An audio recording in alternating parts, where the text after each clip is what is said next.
Layoffs continue in 2024, and Stanley insulated cups are resulting in Mad Max on the streets of America. Hi, it's Edward, back with another video. Please take a moment to click the thumbs up button below and consider subscribing to the channel. Please also share this video with your friends. Thank you for your support. Today, I read several financial news articles. I've included links to the articles in the description below. I encourage you to read the articles to support the authors and news sources. As a private American citizen, I'd like to report and share my transformative thoughts through commentary regarding small sections of these articles that are of public interest. Today, I'm going to report about some more layoffs. These layoffs don't seem to be slowing down in 2024. Today, I read an article on yahoo.com put out by Engadget and written by Mariella Moon titled, "TikTok is reportedly laying off workers to cut costs." According to the author, the company laid off around 60 employees, mostly from its sales and advertising division. Well, my friends, this is small potatoes compared to TikTok's parent company, ByteDance's 150,000 employees. However, I wanted to share this with you because it just goes to show that employees, even at a company as popular as TikTok, are not immune to layoffs. Please understand, I'm not minimizing these 60 layoffs. My heart goes out to these people who are losing their jobs. I hope they can find new employment quickly so their families are not impacted. You never know if and when you might get laid off, so always have a well-funded emergency account. There was another company in the news today who is laying off a large amount of workers.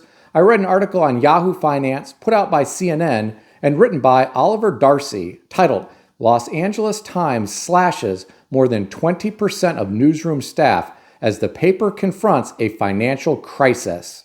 According to the author, the Los Angeles Times on Tuesday, facing what senior leadership described this week as a financial crisis, commenced a round of painful layoffs across the newsroom, a workforce reduction that is set to be one of the most severe in the newspaper's 142-year history. Apparently, this is about 20% of the newsroom. Here's the most interesting part of this article. The author said most major newsrooms have been forced to undergo layoffs over the last year. In 2023, nearly 2,700 jobs were slashed in the journalism industry, the highest since 2020 when COVID impacted the industry. I truly feel bad for these newsroom people losing their jobs. My freshman year in college, I got a job with the campus newspaper as a photographer. It was a pretty cool job because I got to attend all of the events on campus and I got to meet a lot of interesting people. I was able to get as close as I wanted to whatever was happening in order to get good photographs. I also ran into the university president a lot because he would attend all of the campus events. I was always impressed that he took his job seriously and tried to really have a pulse for what was happening around campus. He was a real class act, and he was genuinely concerned about the students and not just some figurehead. After I photographed the campus events each day, I would go to the newsroom in the evening to develop the film and process the photographs. I would get these ready for all of the newsroom people who were getting the newspaper issue ready for the next morning. Many of these newsroom people would work very late in the evening and in some cases early into the next morning working on these layouts. At the time, they did all of this manually. Computers weren't used back then for the layouts. These young people in the newsroom really worked very hard. I was just a photographer hired by the campus newspaper. I was so glad that my major wasn't journalism because I would have hated to have to stay up so late every night working to get the newspaper ready for the next day. Back then, the most frustrating thing that happened to me was that my bike was stolen. I didn't have a car on campus, and I depended on my bike to get around to all of the events that I had to photograph. I found my bike a couple days later. Someone had smashed it and then thrown it into some of the bushes. Unfortunately, it was beyond repair. Back then, I was trying to live on a shoestring budget because I had the money from working at a factory to rely on to pay for college. Every dollar counted. And having my bike stolen and then destroyed was devastating to me. It impacted my ability to get around to all of the events on campus that needed to be photographed each day. Eventually, I found a used bike for sale that I was able to purchase. I've really digressed with this story, but I wanted you to know that I have a soft spot in my heart for people who work for newspapers. Many work incredibly hard, and I'm sad to hear about the 20% of the newsroom staff being laid off at the Los Angeles Times.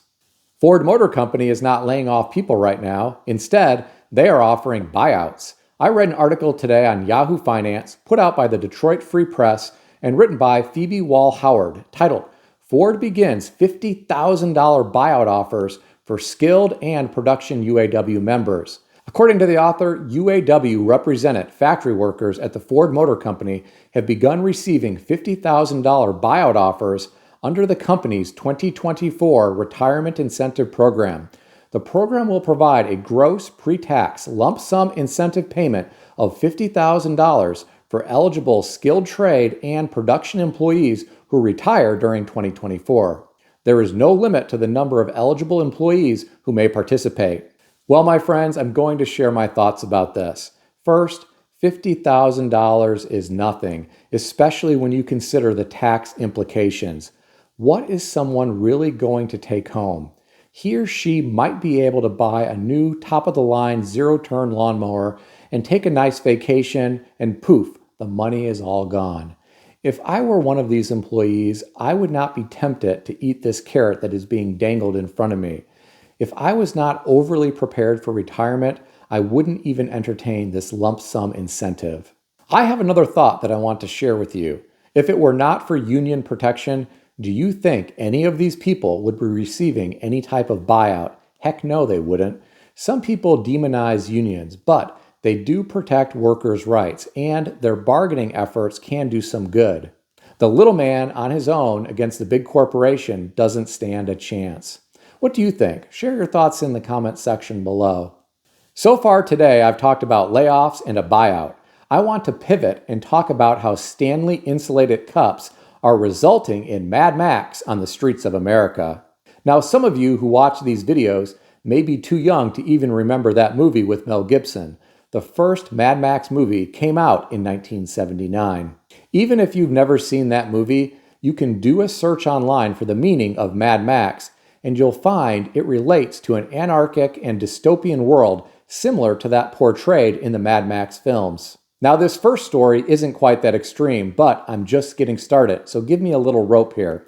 Today, I read an article on yahoo.com put out by The Guardian and written by Sam Levine titled, Target Workers Reportedly Fired for Buying Popular Stanley Mugs. The author of this article references Business Insider, who reported that some Target workers have been fired for using their status as employees to buy highly popular limited edition Stanley mugs. Target policy prohibits employees from using their status as employees to gain an unfair advantage over guests when it comes to purchasing merchandise. Here are my thoughts. First, I just don't understand this mania relating to Stanley insulated cups. It is about as crazy as the Beanie Babies, Cabbage Patch Dolls, and the Tickle Me Elmos. At some point in the future, this fad will fade, and then people won't be able to give these things away at a garage sale for 50 cents. I can't believe some people would jeopardize their employment at Target to get their hands on one of these limited edition Stanley insulated cups. What were they going to do with one of these? Sell it on eBay and make a small profit? Or flex at the neighborhood pool this summer and make all of the other moms jealous that they don't have some special edition color Stanley insulated cup? Human behavior is very interesting at times. If you want to know how crazy this whole Stanley insulated cup mania has gotten, I'll share another interesting article with you. This one was on NBCnews.com and written by Patrick Smith, titled, Woman Arrested After Police Found $2,500 Worth of Stanley Cups in Her Car. According to the author, the staff at a store in Roseville, which is northeast of Sacramento, saw a woman take a shopping cart full of Stanley water bottles without paying for them. She would not stop for the staff, and then she stuffed them in her car. In total, she stole 65 cups, worth almost $2,500.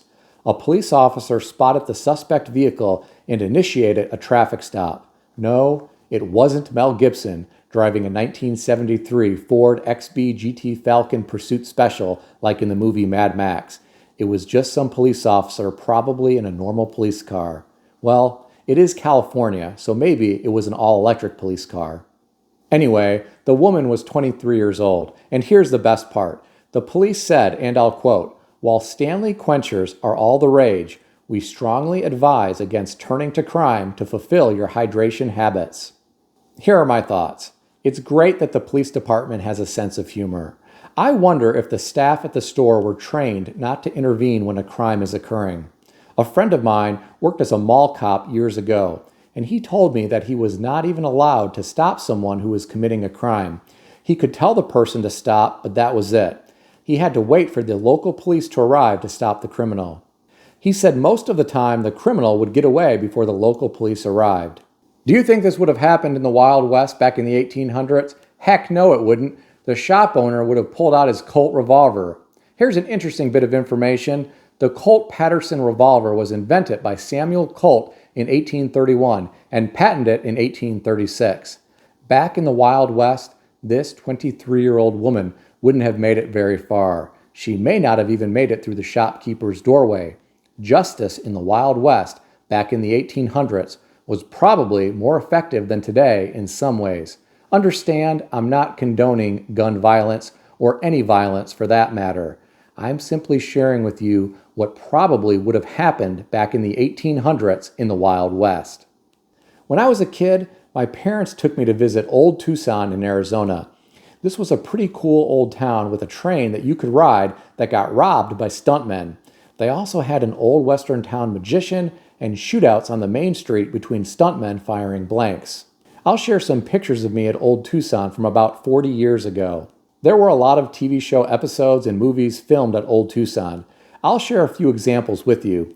Wagon Train, Bonanza, Gunsmoke, Little House on the Prairie, Rawhide, Tombstone, Geronimo, The Highwaymen, El Diablo, Desperado 1 and Desperado 2, Three Amigos, and Cannonball Run Part 2. Like I said earlier, these are just a few examples. I'm curious, have any of you visited some of these old western towns? If you have, tell me about it in the comment section below. Please keep in mind that everything in this video is for entertainment purposes only, and nothing in this video is financial advice or advice of any kind. If you need advice, seek advice from a qualified professional in good standing who puts your interests first and foremost.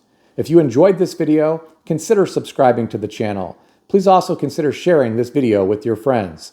I want to extend a special thanks to everyone who has subscribed to this channel. I want to also thank all of my channel members. Check out some of the great books that I suggest you consider reading in the description below. I've included Amazon affiliate links to these books. As an Amazon associate, I earn from qualifying purchases. Stay healthy and wealthy. I'll see everyone in the next video.